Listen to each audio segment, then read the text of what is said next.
Bienvenidos a Conexión Divina, donde la Biblia cobra vida. Desde la creación hasta los milagros de Jesús, cada relato nos deja lecciones de fe, esperanza y redención. Acomódate y sumérgete en esta historia transformadora. ¿Has repetido el Padre Nuestro tantas veces que ya lo pronuncias casi sin pensar? Tal vez lo aprendiste de niño, en la iglesia o la catequesis, y hoy sus palabras te salen de forma automática. Pero detente un instante y pregúntate, ¿por qué esta oración en concreto? ¿Por qué Jesús escogió justamente estas frases para enseñarnos a hablar con Dios? Aunque muchos la consideran una plegaria sencilla para el culto diario, el Padre Nuestro va mucho más allá de un simple rezo. Es una revelación, un plan estratégico para nuestra vida espiritual y un mapa que nos muestra cómo acercarnos al Padre, alinear nuestro corazón con el cielo y vivir en victoria. En apenas unas líneas, Jesús condensó la clave para transformar por completo nuestra relación con Dios. Si comprendemos su verdadero poder, nunca volveremos a orar de la misma manera. La versión que muchos conocemos en español dice: Padre nuestro que estás en el cielo, santificado sea tu nombre. Venga a nosotros tu reino. Hágase tu voluntad, en la tierra como en el cielo. Danos hoy nuestro pan de cada día. Perdona nuestras ofensas, como también nosotros perdonamos a los que nos ofenden. No nos dejes caer en la tentación, y líbranos del mal. Amén. Esta breve oración es mucho más que un rito. Es un arma para la guerra espiritual, una directriz para alinear nuestra vida con Dios y un puente que nos conecta directamente con el Creador. ¿Te atreves a profundizar en cada frase y a descubrir el poder que encierra? En las próximas secciones, vamos a desmenuzar cada parte del Padre Nuestro de manera que entiendas su verdadero significado. Al terminar, tu manera de orar no será la misma, sentirás la presencia de Dios, comprenderás su corazón y activarás su poder en tu vida diaria. 1. Padre nuestro que estás en el cielo, el poder de llamar a Dios Padre.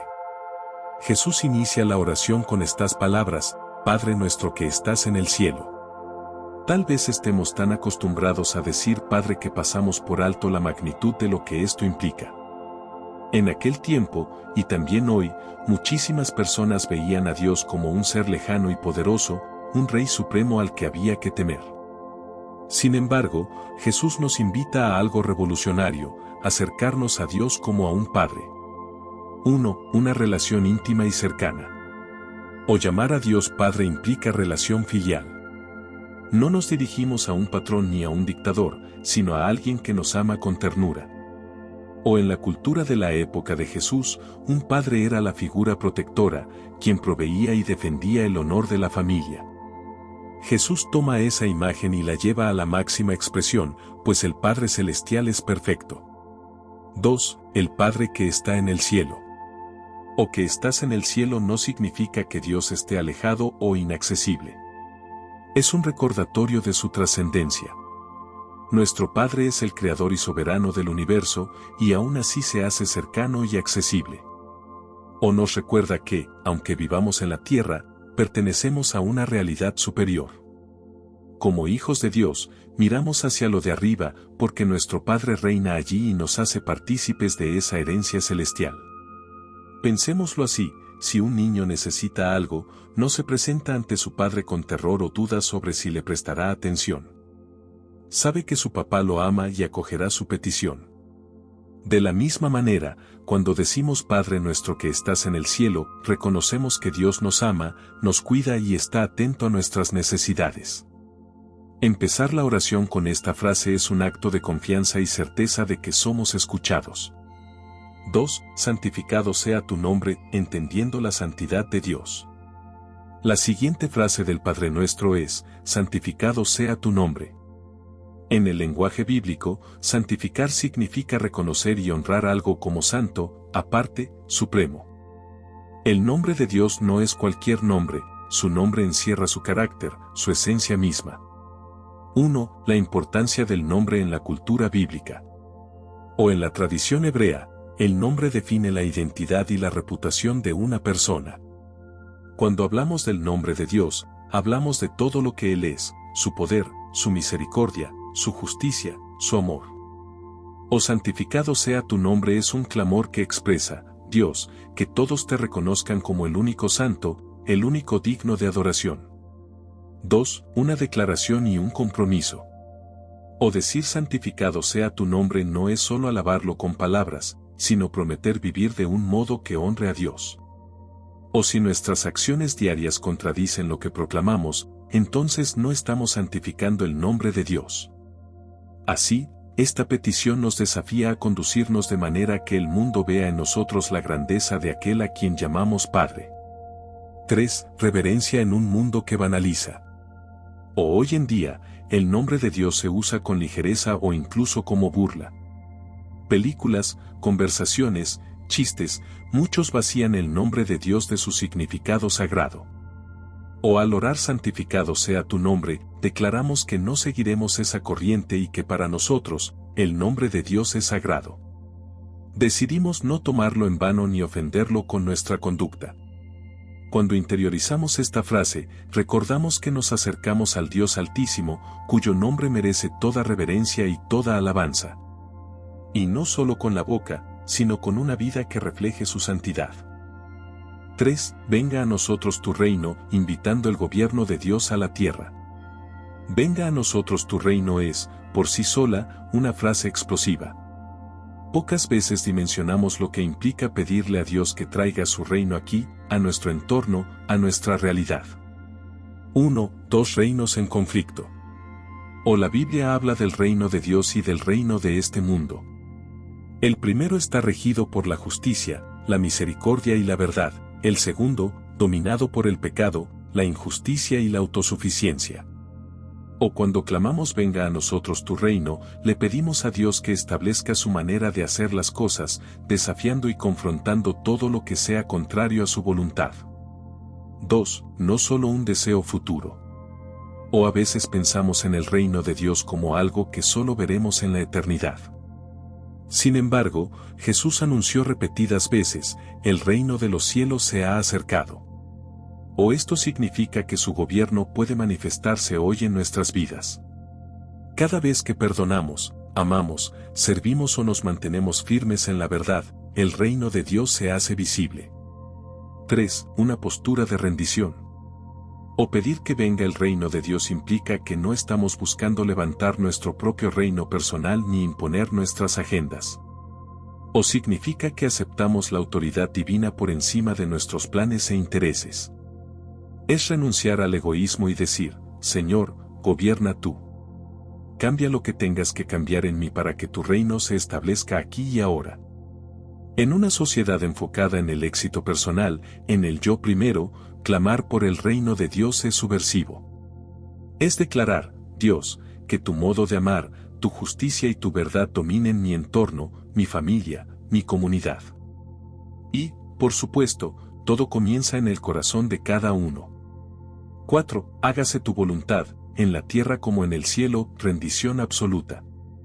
Tal vez esta sea la línea más difícil de orar con sinceridad, hágase tu voluntad. La mayoría de nosotros, en el fondo, queremos que Dios apruebe nuestros planes. Decimos, Señor, bendice esto que yo deseo en lugar de Señor, muéstrame que deseas tú. 1. El ejemplo de Jesús. O en el huerto de Getsemaní, Lucas 22:42, poco antes de ser arrestado y llevado a la cruz, Jesús expresó, Padre, si quieres, aparta de mí esta copa, pero no se haga mi voluntad, sino la tuya. O eso revela el corazón de la verdadera rendición. Jesús, siendo Dios hecho hombre, no buscaba imponerse, sino someterse al plan del Padre. 2. Dos voluntades en juego. O la voluntad humana, limitada por nuestro entendimiento, inclinada muchas veces a lo fácil, a lo cómodo o a lo que creemos mejor sin ver el panorama completo. O la voluntad de Dios, perfecta, santa, más elevada que nuestros pensamientos, siempre orientada al bien mayor aunque a veces implique un proceso doloroso. 3. La batalla interior. O decir hágase tu voluntad implica una batalla con nuestro ego.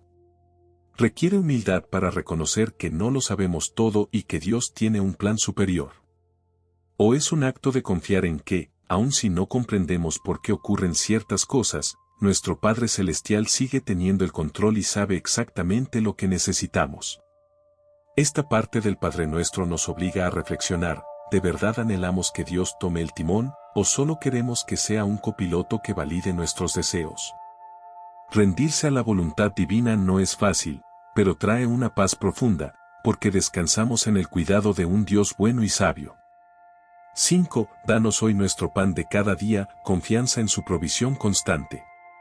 Tras colocarnos bajo la voluntad de Dios, Jesús nos enseña a pedir nuestra provisión, danos hoy nuestro pan de cada día. Con estas palabras, reconocemos que dependemos de Dios para satisfacer nuestras necesidades, ya sean físicas, emocionales o espirituales. 1. El énfasis en hoy. O Jesús no dijo, danos el pan para toda la semana, sino para hoy. Este detalle parece menor, pero contiene una verdad profunda. Dios desea que vivamos en una dependencia diaria de Él. O recordemos el maná en el desierto. Los israelitas debían recoger solo lo necesario para un día, para así aprender a confiar en la fidelidad de Dios día tras día. 2. La ansiedad por el futuro. O vivimos en una sociedad que se preocupa constantemente por el mañana, acumulamos, invertimos, planeamos. Si bien es sabio tener previsión, a menudo cruzamos la línea hacia la ansiedad y el control excesivo. O al pedir el pan de cada día, descansamos en la promesa de que Dios sabe exactamente lo que necesitamos y nos lo dará en el momento oportuno. 3. No solo pan físico. O aunque la primera lectura sea alimento, este verso también tiene un sentido espiritual. Cada día necesitamos pan de la palabra de Dios, comunión con Él, fuerzas renovadas para enfrentar las tentaciones y dificultades. O al decir danos hoy, clamamos por esa provisión completa, tanto externa como interna. Esta parte de la oración nos libera de la obsesión por asegurar nuestro futuro con nuestras propias fuerzas. Reconocemos que todo don perfecto procede de lo alto y que nuestro Padre, que cuida de las aves y viste los lirios, cuidará de nosotros mucho más. Mateo 6:25-34. 6. Perdona nuestras ofensas, como también nosotros perdonamos a los que nos ofenden, la llave de la libertad interior. Llegamos a un punto vital del Padre Nuestro, el tema del perdón. Esta petición desnuda una verdad incómoda, queremos que Dios nos perdone, pero con frecuencia guardamos rencor hacia otros.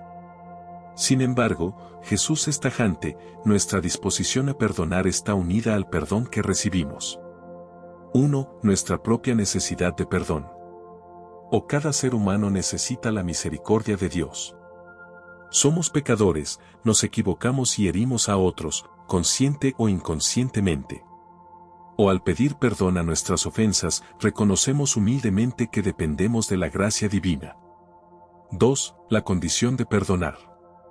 O Jesús añade, como también nosotros perdonamos a los que nos ofenden.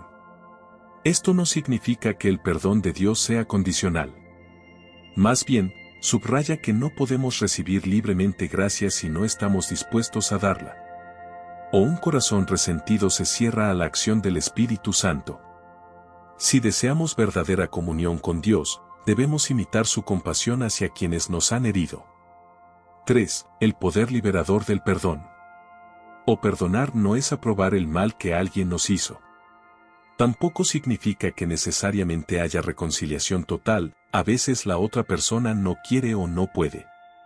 Pero sí consiste en soltar el resentimiento y dejar la venganza en manos de Dios. O cuando soltamos el rencor, experimentamos una libertad interior que el odio o la amargura jamás podrán ofrecernos. Nuestro corazón se sana y se hace más sensible a la voz de Dios. Reflexiona, ¿hay alguien a quien debas perdonar? El Padre Nuestro nos recuerda que no hay espacio para mantener resentimientos al tiempo que clamamos por el perdón divino. Si en este momento te das cuenta de que guardas amargura, pídele a Dios que te ayude a soltar ese peso. El perdón es una llave que abre la celda en la que a veces estamos nosotros mismos encarcelados. 7. No nos dejes caer en la tentación, guerra espiritual diaria. La tentación es una realidad de la vida cristiana. Nadie está exento. Incluso Jesús fue tentado, Mateo 4. Por eso, nos enseñó a orar, no nos dejes caer en la tentación. 1. Reconocimiento de nuestra debilidad. O esta frase implica humildad. Aceptamos que, sin la ayuda de Dios, somos propensos a caer en pecado. O nos acercamos al Padre diciendo, Señor, guarda mi mente, mi corazón. Dame sabiduría para no meterme en situaciones donde sé que soy débil. 2. La tentación como estrategia del enemigo. O el diablo sabe nuestros puntos vulnerables. No malgasta tiempo en tentarnos con aquello que no nos interesa, va directo a lo que sí nos seduce. O orar contra la tentación es prepararnos antes de que llegue. Es como pedir un escudo divino que nos alerte y nos aparte de las trampas que se nos presenten. 3. El rol de la vigilancia. O velen y oren, dice Jesús en Marcos 14:38. Debemos estar en constante comunión con Dios para reconocer las señales de alarma. O no es solo evitar el pecado cuando estamos a punto de caer, sino mantenernos en la presencia de Dios para que Él guíe cada paso y nos advierta cuando estemos cerca del peligro. En un mundo lleno de distracciones, impulsado por la inmediatez y lo efímero, necesitamos más que nunca esta oración. No nos dejes caer en la tentación nos recuerda que no se trata de confiarnos en nuestras fuerzas, sino de depender de Dios para mantenernos firmes y puros. 8. Y líbranos del mal, el clamor por la protección divina. Después de pedir ayuda contra la tentación, pasamos a una súplica que completa la idea de la guerra espiritual, y líbranos del mal. Esta frase asume que el mal existe y no es un concepto abstracto, sino una fuerza real que busca corromper, dañar y apartarnos de Dios. 1. Reconocer la presencia de la maldad. O el mundo actual a veces niega la existencia del mal o lo reduce a problemas psicológicos o desajustes sociales. Pero la Biblia enseña que hay un enemigo espiritual, el diablo, que quiere devorar nuestra fe, 1 Pedro 5:8. O clamar líbranos del mal es aceptar que no podemos luchar solos contra fuerzas más grandes que nosotros. 2. Dios como nuestro defensor. O a lo largo de la historia bíblica, vemos a Dios peleando por su pueblo, abriendo el mar rojo, derribando murallas, confundiendo ejércitos. O hoy seguimos necesitando esa intervención sobrenatural. Cuando oramos líbranos del mal, pedimos que Dios nos proteja a nosotros, a nuestras familias, a nuestras comunidades de los planes destructivos del enemigo. 3. No es solo un llamado al miedo, sino a la autoridad. O no se trata de vivir aterrados pensando que el mal nos acecha en cada esquina. Se trata de confiar en la soberanía de Dios y ejercer la autoridad que Él nos da para resistir al diablo, Santiago 4:7. O al decir líbranos, recordamos que finalmente Él tiene el poder para deshacer toda obra de tinieblas y que, escondidos en su presencia, estamos seguros. Esta parte de la oración revela la dimensión bélica de la vida cristiana. No estamos en un parque de diversiones, sino en un campo de batalla espiritual. Aún así, no debemos temer, el Dios que está en nosotros es mayor que el que está en el mundo, 1 Juan 4:4. 9. Doxología clásica, porque tuyo es el reino, el poder y la gloria por siempre, la declaración de victoria. En muchas tradiciones cristianas, al final del Padre Nuestro se añade la frase, porque tuyo es el reino, el poder y la gloria por siempre. Aunque no aparezca en todos los manuscritos antiguos, refleja una verdad bíblica que se encuentra a lo largo de las Escrituras: Dios es el único soberano, el todopoderoso, el merecedor de toda honra. 1. Un cierre que proclama la grandeza de Dios. O después de pedir provisión, perdón y protección, terminamos exaltando la gloria y la majestad del Rey de Reyes. O declaramos que el reino no es nuestro, ni el poder, ni la gloria. Pertenecen a Dios y a Él volvemos nuestros ojos. 2. Reafirmación de fe. O al alabar a Dios como el que tiene el poder y el reino, recordamos que ninguna circunstancia presente ni ningún ataque del enemigo puede vencerlo.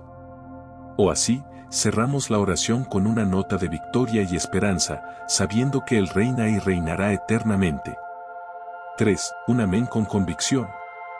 O normalmente, terminamos con amén, que significa así sea, verdaderamente. Es nuestro sello de que aceptamos, creemos y nos sometemos a lo que hemos declarado.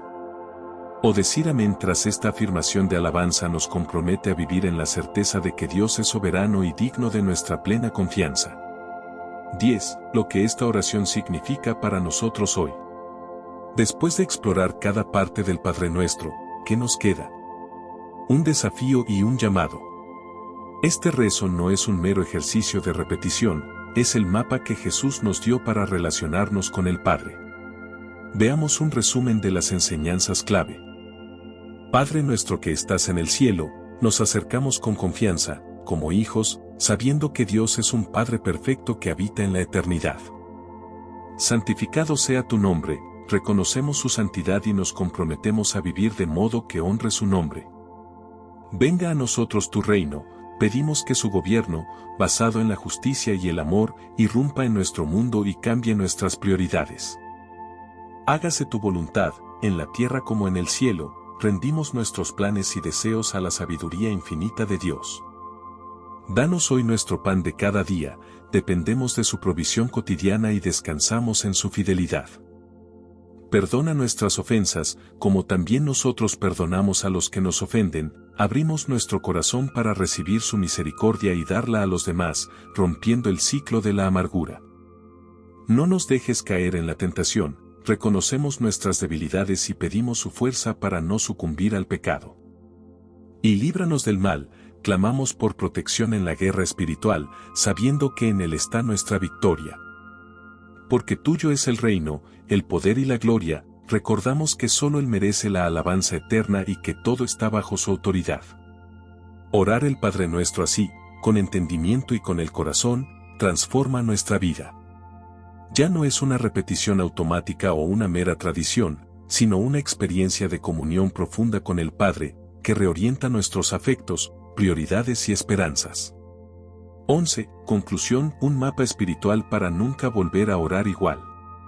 El Padre Nuestro es, en esencia, la oración que resume el Evangelio, empieza con la intimidad con el Padre, pasa por la santidad de su nombre, anhela la venida de su reino, se rinde a su voluntad, confía en su sustento, acoge su perdón y extiende ese perdón a otros, pide protección contra el mal y culmina exaltando su soberanía y gloria. Si lo hacemos nuestro, si lo vivimos a diario, veremos cómo nuestra forma de orar, y, por ende, de vivir, cambia drásticamente.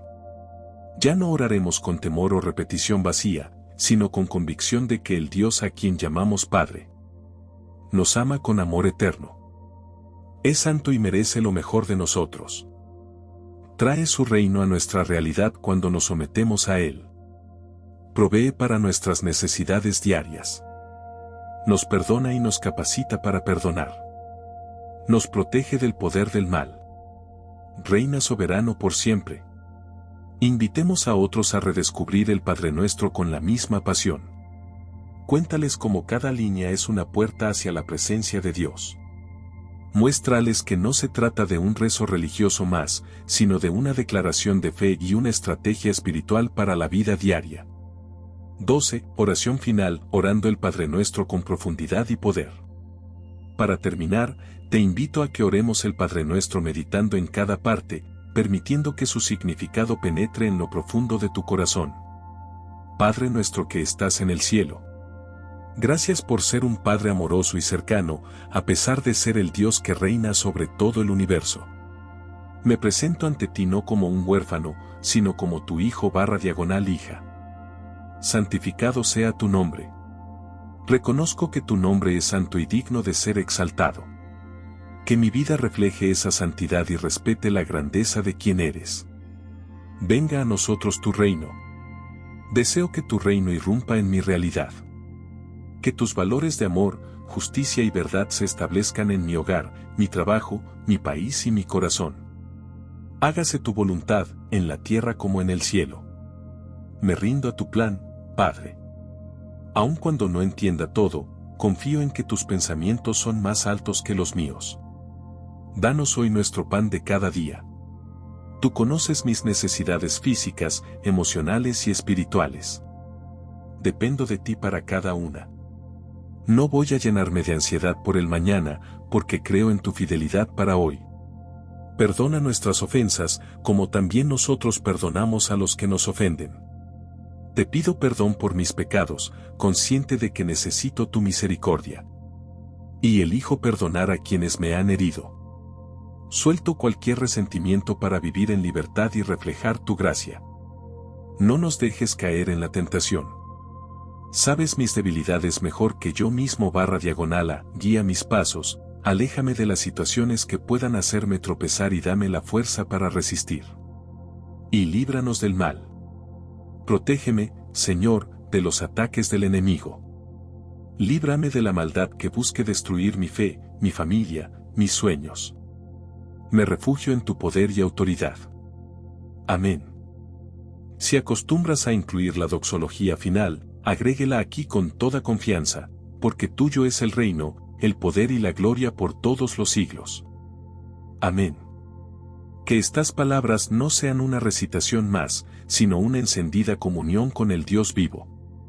Desde ahora, cada vez que recites el Padre Nuestro, hazlo sabiendo que tiene el poder de cambiar tu vida, de acercarte más al corazón del Padre y de recordarte que, en Cristo, tienes victoria sobre todo obstáculo. Bendiciones y que la profundidad de esta oración te acompañe siempre. Cada historia de la Biblia nos deja una enseñanza, un mensaje que trasciende el tiempo y llega hasta nuestro corazón. Esperamos que esta historia haya sido de tu agrado y te haya inspirado a conocer mejor los libros de la Biblia. Si te gustó este video, no olvides darle me gusta y suscribirte a Conexión Divina para seguir descubriendo más relatos fascinantes. Déjanos tu comentario con lo que más te impactó de esta historia y qué otras narraciones te gustarían ver en el canal. Nos encanta leerte. Gracias por acompañarnos, nos vemos en el próximo video.